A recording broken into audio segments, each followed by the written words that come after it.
Sizlarga haqiqatdan eng arzon narxda propan metan qiziqmi yo qiziqmas? Shuni yozib qoling. Hatto ahamiyat berib qo'yasizlar, optim narxda propan metanni taklif qilib qolamiz sizlarga. Bunaqa narx umuman bo'lmagan chegirma asosida narxlarda sizga propan metanni eng arzonini taklif qilib qolamiz. Esinglarda bo'lsa, kecha havola avtomobilga propan qo'ydik, mana o'sha ikkinchisi. Bu tomonda Cobalt, bu tomonda Cobalt, yana Lacetti, Gentra, bu yerda kutayotgan mashinalarimiz ham bor. Xizmatlar bo'yicha bemalol murojaat qilib kelishingiz mumkin. YouTube ahli, men aniq aytaman, sizga bunday katta ob'yomda hech kim propan va metan uстановkani eng arzon narxida taklif qila olmaydi. Masalan, hozir mana Cobaltga bitta ishimizga ahamiyat berib qo'yasizlar. Qarang, terma trubkalar bilan montajlarni ideal qilib qo'ydik. Endi bu bilan bemalol 750 kilometr yuradi.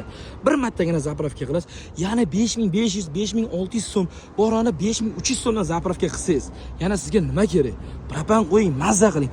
Hammaga aktam 95 beradi. YouTube ahli qaytarib o'tamiz, 95 aktamda yurganda yurasiz. Har qanday avtomobillarga eng arzon va sifatli propan metan uстановkani sizga taklif qilib qolamiz. Shoshilib qoladigan joyi Haval M6 bo'lan, Jiday bo'lan, MP bo'lan farqi yo'q. Hammasiga optim narxda sizga xizmat ko'rsatamiz.